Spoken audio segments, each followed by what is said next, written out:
how to convert Ethereum to USDT on Binance.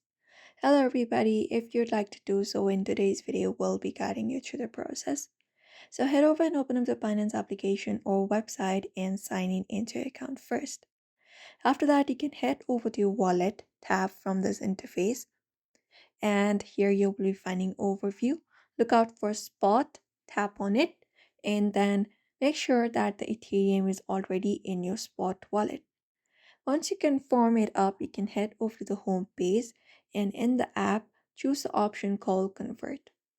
After that, once you select it here, you can basically go ahead and from the field, select Ethereum into the field USDT. From Ethereum to USDT, just go ahead and do so. And once you do so, you can just go ahead and type how much Ethereum you want to convert or tap max to convert it all.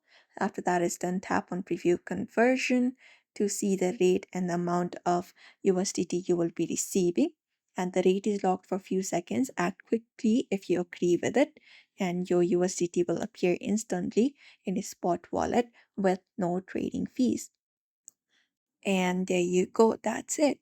So therefore, if you'd also like to convert Ethereum to USDT on Binance, you may head over and follow up these simple steps in order to do so. So I hope this video was helpful. Give it a thumbs up and subscribe for more tips and tutorials.